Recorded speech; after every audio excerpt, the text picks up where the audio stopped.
The Outsiders, Chapter 1. When I stepped out into the bright sunlight from the darkness of the movie house, I only had two things on my mind: Paul Newman and a ride home. I was wishing I'd looked like Paul Newman. He looks tough and I don't. But I guess my looks aren't so bad. I have light brown, almost red hair and greenish gray eyes. I wish they were more gray, because I hate most guys that have green eyes. But I have to be content with what I have.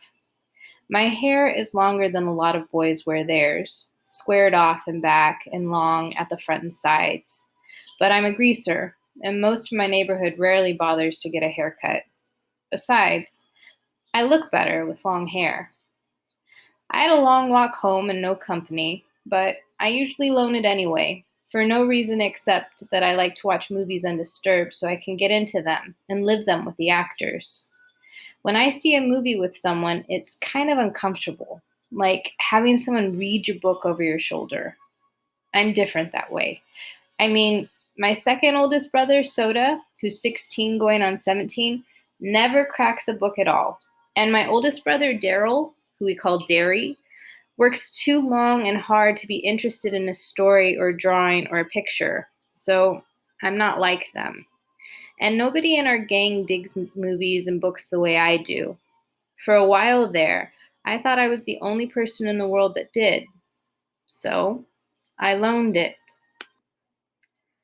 Soda tries to understand at least, which is more than Derry does. But then Soda is different from anybody. He understands everything almost. Like, he's never hollering at me all the time the way Derry is, or treating me as if I was 6 instead of 14. I love Soda more than I've ever loved anyone, even mom and dad. He's always happy-go-lucky and grinning, while Derry's hard and firm and rarely grins at all. But then, Derry's gone through a lot in his 20 years, grown up too fast. Soda Pop will never grow up at all. I don't know which way is the best.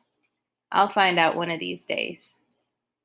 Anyway, I was walking home, thinking about the movie, and then suddenly wishing I had some company. Greasers can't walk alone too much, or they'll get jumped, or someone will come by and scream, "Greaser!" at them, which doesn't make you feel too hot, if you know what I mean. We get jumped by socias. I'm not sure how you spell it, but it's the abbreviation for the socials, the jet set, the West Side rich kids. It's like the term greaser, which is used to class all us boys on the East Side. We're poorer than the socias and the middle class. I reckon we're wilder too.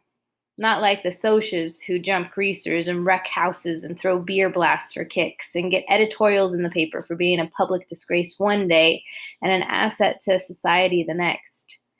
Greasers are almost like hoods. We steal things and drive old souped-up cars and hold up gas stations and have a gang fight once in a while. I don't mean I do things like that. Derry would kill me if I got in trouble with the police. Since mom and dad were killed in an auto wreck, the three of us get to stay together only as long as we behave. So Soda and I stay out of trouble as much as we can, and we're careful not to get caught when we can't. I only mean that most greasers do things like that, just like we wear our hair long and dress in blue jeans and t-shirts, or leave our shirt tails out and wear leather jackets and tennis shoes or boots. I'm not saying that either sociers or greasers are better. That's just the way things are. I could have waited to go to the movies until Derry or Soda Pop got off work. They would have gone with me, or driven me there, or walked along, although Soda just can't sit still long enough to enjoy a movie, and they bore Derry to death. Derry thinks his life is enough without inspecting other people's.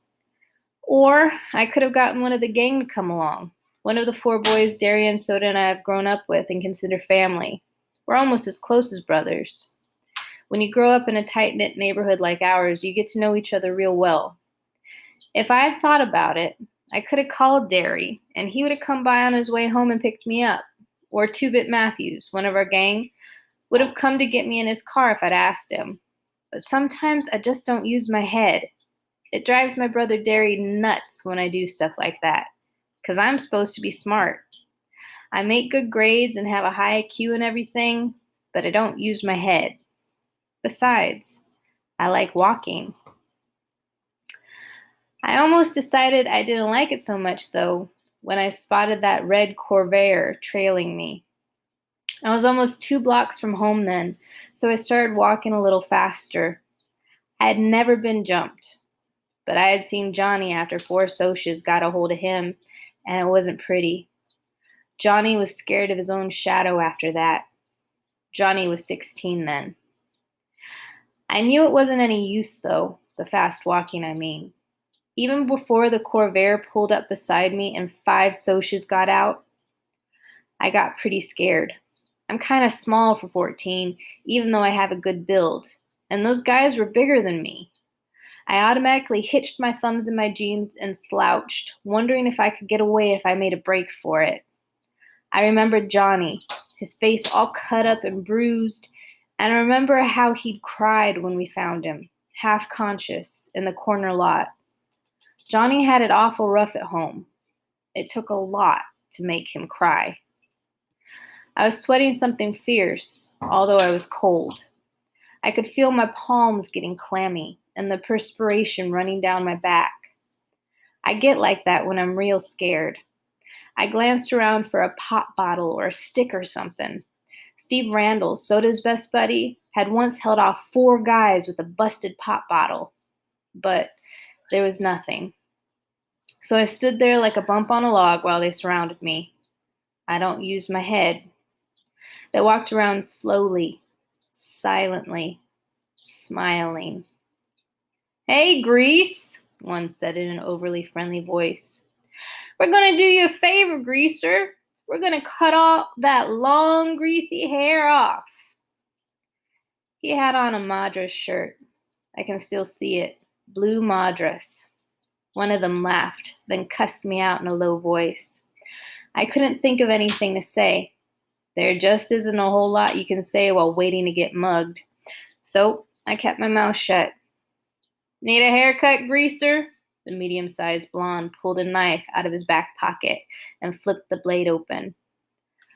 I finally thought of something to say. "No." I was backing up, away from that knife. Of course, I backed right into one of them. They had me down in a second. They had my arms and legs pinned down, and one of them was sitting on my chest with his knees on my elbows. And if you don't think that hurts, you're crazy. I could smell English leather, shaving lotion, and stale tobacco, and I wondered foolishly if I would suffocate before they did anything. I was scared so bad, I was wishing I would. I fought to get loose, and almost did for a second. Then they tightened up on me, and the one on my chest slugged me a couple times. So I lay still, swearing at them between gasps.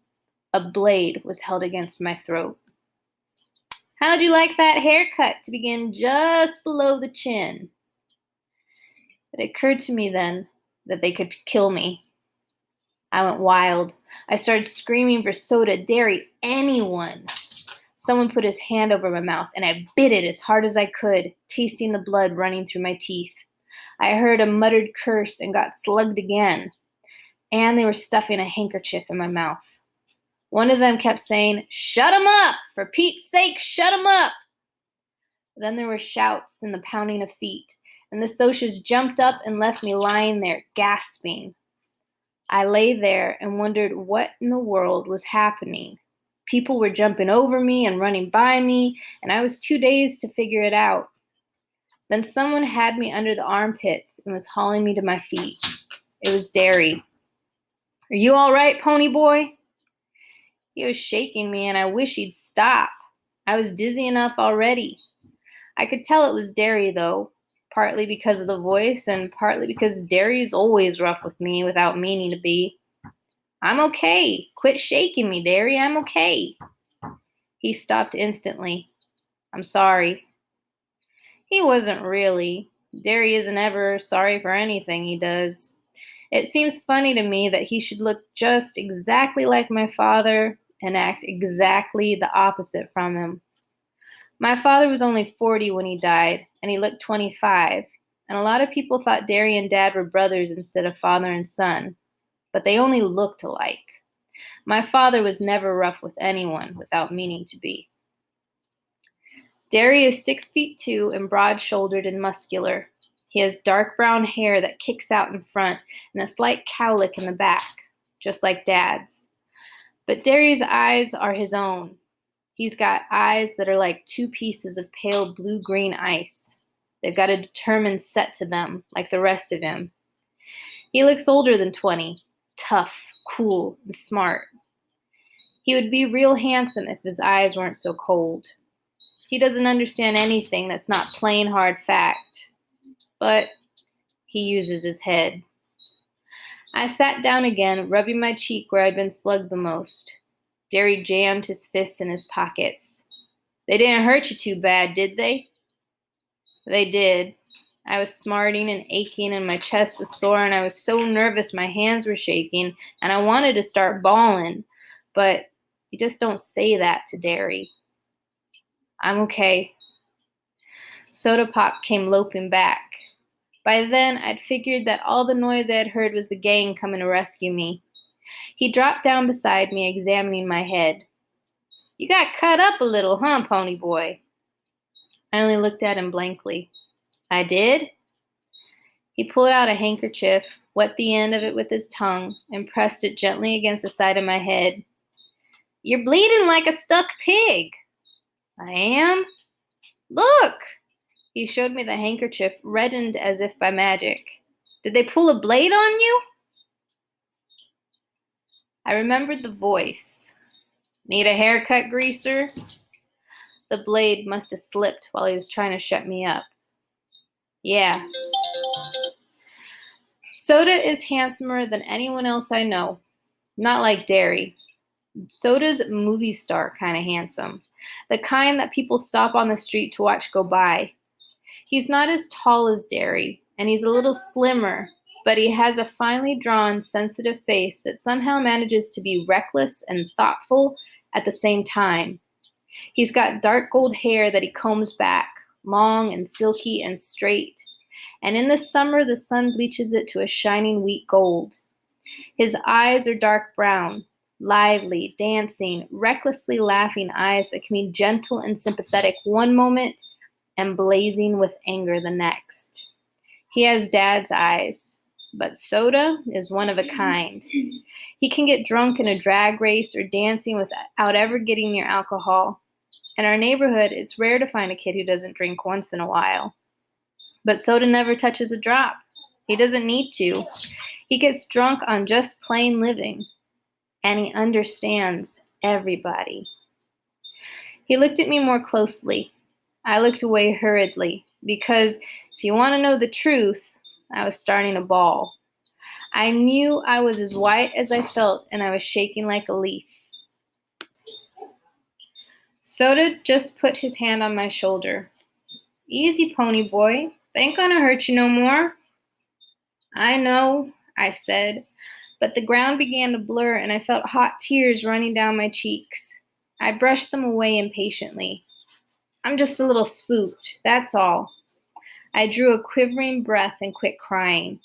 You just don't cry in front of Derry. Not unless you're hurt like Johnny had been that day we found him in the vacant lot. Compared to Johnny, I wasn't hurt at all. Soda rubbed my hair. You're an okay kid, Pony. I had to grin at him. Soda could make you grin no matter what. I guess it's because he's always grinning so much himself. You're crazy, Soda. Out of your mind. Derry looked as if he'd like to knock our heads together. You're both nuts. Soda merely cocked one eyebrow, a trick he picked up from Two-Bit. It seems to run in this family. Derry stared at him for a second, then cracked a grin.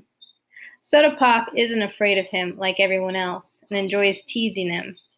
I just as soon tease a full-grown grizzly. But for some reason, Derry seems to like being teased by Soda. Our gang had chased the Socias to their car and heaved rocks at them. They came running toward us now, 4 lean, hard guys.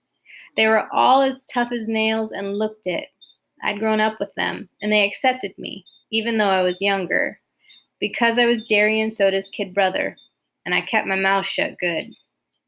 Steve Randall was 17, tall and lean, with thick, greasy hair he kept combed in complicated swirls.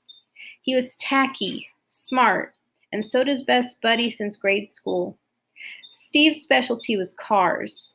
He could lift a hubcap quicker and more quietly than anyone in the neighborhood, but he also knew cars upside down and backward, and he could drive anything on wheels. He and Soda worked at the same gas station, Steve part-time and Soda full-time, and their station got more customers than any other in town. Whether that was because Steve was so good with cars or because Soda attracted girls like honey draws flies, I couldn't tell you. I liked Steve only because he was Soda's best friend. He didn't like me. He thought I was a tag-along and a kid. Soda always took me with them when they went places if they weren't taking girls, and that bugged Steve. It wasn't my fault. Soda always asked me. I didn't ask him. Soda doesn't think I'm a kid. Two-Bit Matthews was the oldest of the gang and the wisecracker of the bunch. He was about 6 feet tall, stocky in build, and very proud of his long, rusty-colored sideburns. He had gray eyes and a wide grin, and he couldn't stop making funny remarks to save his life. You couldn't shut up that guy. He always had to get his last 2 bits worth in, hence his name. Even his teachers forgot his real name was Keith, and we hardly remembered he had one. Life was one big joke to 2-Bit. He was famous for shoplifting and his black-handled switchblade, which he couldn't have acquired without his first talent.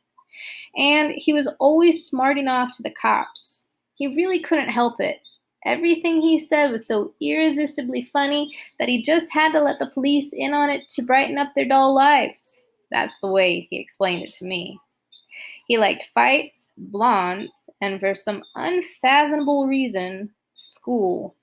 He was still a junior at 18 and a half, and he never learned anything. He just went for kicks. I liked him real well because he kept us laughing at ourselves as well as at other things. He reminded me of Will Rogers. Maybe it was the grin. If I had to pick the real character of the gang, it'd be Dallas Winston. Dally. I used to like to draw his picture when he was in a dangerous mood, for then I could get his personality down in a few lines. He had an elfish face with high cheekbones and a pointed chin, small, sharp animal teeth and ears like a lynx. His hair was almost white, it was so blonde, and he didn't like haircuts or hair oil either, so it fell over his forehead in wisps and kicked out in the back in tufts and curled behind his ears and along the nape of his neck. His eyes were blue, blazing ice, cold with a hatred of the whole world. Dally had spent 3 years on the wild side of New York and had been arrested at the age of 10. He was tougher than the rest of us. Tougher, colder, meaner. The shade of difference that separates a greaser from a hood wasn't present in Dally. He was as wild as the boys in the downtown outfits, like Tim Shepard's gang. In New York, Dally blew off steam in gang fights. But here, organized gangs are rarities. They're just small bunches of friends who stick together, and the warfare is between the social classes. A rumble, when it's called, is usually born of a grudge fight, and the opponents just happen to bring their friends along. Oh, there are a few named gangs around, like the River Kings and the Tiber Street Tigers, but here in the Southwest, there's no gang rivalry. So Dally, even though he could get into a good fight sometimes, had no specific thing to hate. No rival gang. Only socias. And you can't win against them no matter how hard you try, because they've got all the breaks, and even whipping them isn't going to change that fact. Maybe that was why Dallas was so bitter. He had quite a reputation. They had a file on him down at the police station. He had been arrested. He got drunk. He rode in rodeos, lied, cheated, stole, rolled drunks, jumped small kids. He did everything. I didn't like him, but he was smart, and you had to respect him. Johnny Cade was last and least. If you can picture a little dark puppy that's been kicked too many times and is lost in a crowd of strangers, you'll have Johnny. He was the youngest next to me, smaller than the rest, with a slight build. He had big black eyes and a dark tanned face. His hair was jet black and heavily greased and combed to the side, but it was so long that it fell in shaggy bangs across his forehead. He had a nervous, suspicious look in his eyes, and that beating he got from the Socs didn't help matters. He was the gang's pet, everyone's kid brother. His father was always beating him up, and his mother ignored him, except when she was hacked off at something, and then you could hear her yelling at him clear down at her house. I think he hated that worse than getting whipped. He would have run away a million times if we hadn't been there. If it hadn't been for the gang, Johnny would never have known what love and affection are. I wiped my eyes hurriedly. Did you catch 'em? Nup. They got away this time, the dirty two-bit went on cheerfully, calling the Socs every name he could think of or make up. The kids okay? I'm okay. I try to think of something to say. I'm usually pretty quiet around people, even the gang. I changed the subject. I didn't know you were out of the cooler yet, Dally. Good behavior. Got off early. Dallas lit a cigarette and handed it to Johnny. Everyone sat down to have a smoke and relax. A smoke always lessens the tension. I had quit trembling and my color was back. The cigarette was calming me down. Two-Bit cocked an eyebrow. Nice looking bruise you got there, kid. I touched my cheek gingerly. Really? Two-Bit nodded sagely. Nice cut, too. Makes you look tough. Tough and tough are two different words. Tough is the same as rough. Tough means cool, sharp, like a tough-looking Mustang or a tough record. In our neighborhood, both are compliments. Steve flicked his ashes at me. What were you doing walking by your lonesome? Leave it to good old Steve to bring up something like that. I was coming home from the movies. I didn't think. You don't ever think, Derry broke in. Not at home or anywhere when it counts. You might think at school with all those good grades you bring home, and you always got your nose in a book, but do you ever use your head for common sense? No sirree, bub. And if you did have to go by yourself, you should have carried a blade. I just stared at the hole in the toe of my tennis shoe. Me and Derry just didn't dig each other. I never could please him. He would have hollered at me for carrying a blade if I had carried one. If I brought home B's, he wanted A's. And if I got A's, he wanted to make sure they stayed A's. If I was playing football, I should be studying. And if I was reading, I should be out playing football. He never hollered at Soda Pop, not even when Soda dropped out of school or got tickets for speeding. He just hollered at me. Soda was glaring at him. Leave my kid brother alone, you hear? It ain't his fault he likes to go to the movies, and it ain't his fault that Socs like to jump us. And if he had been carrying a blade, it would have been a good excuse to cut him to ribbons. Soda always takes up for me. Derry said impatiently, When I want my kid brother to tell me what to do with my other kid brother, I'll ask you, kid brother. But he laid off me. He always did when Soda Pop tells him to. Most of the time. Next time, get one of us to go with you, pony boy, Two-Bit said. Any of us will. Speaking of movies, Dally yawned, flipping away his cigarette butt. I'm walking over to the nightly double tomorrow night. Anybody want to come and hunt some action? Steve shook his head. Me and Soda are picking up Evie and Sandy for the game.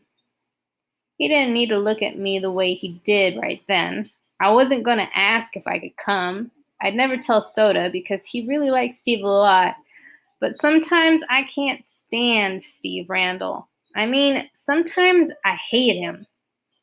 Derry sighed, just like I knew he would. Derry never had time to do anything anymore. I'm working tomorrow night. Dally looked at the rest of us. How about y'all? Two-Bit, Johnny Cake, you and Pony want to come? Me and Johnny'll come, I said. I knew Johnny wouldn't open his mouth unless he was forced to. Okay, Derry? Yeah, since it ain't a school night. Derry was real good about letting me go places on the weekends. On school nights, I could hardly leave the house. I was planning on getting boozed up tomorrow night, Two-Bit said. If I don't, I'll walk over and find y'all. Steve was looking at Dally's hand. His ring, which he had rolled at Drunk Senior to get, was back on his finger. You break up with Sylvia again? Yeah, and this time is for good. That little broad was two-timing me again while I was in jail. I thought of Sylvia and Evie and Sandy and Two-Bit's many blondes. They were the only kinds of girls that would look at us, I thought. Tough, loud girls who wore too much eye makeup and giggled and swore too much. I liked Soda's girl Sandy just fine, though. Her hair was natural blonde and her laugh was soft, like her china blue eyes. She didn't have a real good home or anything, and was our kind, greaser, but she was a real nice girl. Still, lots of times I wondered what other girls were like. The girls who were bright-eyed and had their dresses a decent length and acted as if they'd like to spit on us if given a chance. Some were afraid of us, and remembering down at Swinston, I didn't blame them. But most looked at us like we were dirt, gave us the same kind of look that the Socs did when they came by in their Mustangs and Corvairs and yelled, "Grease!" at us. I wondered about them. The girls, I mean. Did they cry when their boys were arrested like Evie did when Steve got hauled in? Or did they run out on them the way Sylvia did Dallas? But maybe their boys didn't get arrested or beaten up or busted up in rodeos. I was still thinking about it while I was doing my homework that night. I had to read Great Expectations for English, and that kid Pip, he reminded me of us. The way he felt marked lousy because he wasn't a gentleman or anything, and the way that girl kept looking down on him. That happened to me once. One time in biology, I had to dissect a worm, and the razor wouldn't cut, so I used my switchblade. The minute I flicked it out, I forgot what I was doing, or I never would have done it. The girl right beside me kind of gasped and said, "They're right. You are a hood." That didn't make me feel so hot. There was a lot of Socs in that class. I get put into A classes because I'm supposed to be smart, and most of them thought it was pretty funny. I didn't, though. She was a cute girl. She looked real good in yellow. We deserve a lot of our trouble, I thought. Dallas deserves everything he gets, and should get worse if you want the truth. And Two-Bit, he doesn't really want or need half the things he swipes from stores. He just thinks it's fun to swipe everything that isn't nailed down. I can understand why Soda Pop and Steve get into drag races and fight so much, though. Both of them have too much energy, too much feeling, with no way to blow it off. "Rub harder, Soda," I heard Derry mumbling. "You're gonna put me to sleep." I looked through the door. Soda Pop was giving Derry a back rub. Derry is always pulling muscles. He roofs houses, and he's always trying to carry 2 bundles of roofing up the ladder. I knew Soda would put him to sleep, because Soda can put about anyone out when he sets his head to it. He thought Derry worked too hard anyway. I did too. Derry didn't deserve to work like an old man when he was only 20. He'd been a real popular guy in school. He was captain of the football team, and he'd been voted Boy of the Year. But we just didn't have the money for him to go to college, even with the athletic scholarship he won. And now he didn't have time between jobs to even think about college.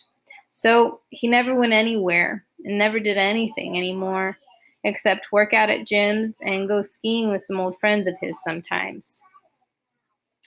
I rubbed my cheek where it had turned purple. I had looked in the mirror, and it did make me look tough. But Derry had me put a Band-Aid on the cut. I remembered how awful Johnny had looked when he'd gotten beaten up. I had just as much right to use the streets as the Socs did, and Johnny had never hurt them. Why did the Socs hate us so much? We left them alone. I nearly went to sleep over my homework trying to figure it out. Soda Pop, who had jumped into bed by this time, yelled sleepily for me to turn off the light and get to bed. When I finished the chapter I was on, I did. Lying beside Soda, staring at the wall, I kept remembering the faces of the Socs as they surrounded me, the blue Madras shirt the blonde was wearing, and I could still hear a thick voice. Need a haircut, greaser? I shivered. You cold, pony boy? A little, I lied. Soda threw one arm across my neck. He mumbled something drowsily. Listen, kiddo, when Derry hollers at you, he don't mean nothing. He's just got more worries that somebody his age ought to. Don't take him serious. You dig, pony? Don't let him bug you. He's really proud of you because you're so brainy. It's just because you're the baby. I mean, he loves you a lot. Savvy? Sure, I said, trying for Soda's sake to keep the sarcasm out of my voice. Soda? Yeah? How come you dropped out? I never have gotten over that. I could hardly stand it when he left school. 'Cause I'm dumb. The only things I was passing anyway were auto mechanics and gym. You're not dumb. Yeah, I am. Shut up and I'll tell you something. Don't tell Derry, though. Okay. I think I'm going to marry Sandy after she gets out of school and I get a better job and everything. I might wait till you get out of school, though, so I can still help Derry with the bills and stuff. Tough enough. Wait till I get out, though, so you can keep Derry off my back. Don't be like that, kid. I told you don't mean half of what he says. You in love with Sandy? What's it like? He said happily. It's real nice. In a moment, his breathing was light and regular. I turned my head to look at him, and in the moonlight, he looked like some Greek god come to earth. I wondered how he could stand being so handsome. Then I sighed. I didn't quite get what he meant about Derry. Derry thought I was just another mouth to feed and somebody to holler at. Derry love me? I thought of those hard, pale eyes. Soda was wrong for once, I thought. Derry doesn't love anyone or anything except maybe Soda. I didn't hardly think of him as being human. I don't care, I lied to myself. I don't care about him either. Soda's enough, and I'd have him until I got out of school. I don't care about Derry. But I was still lying, and I knew it. I lied to myself all the time, but I never believed me.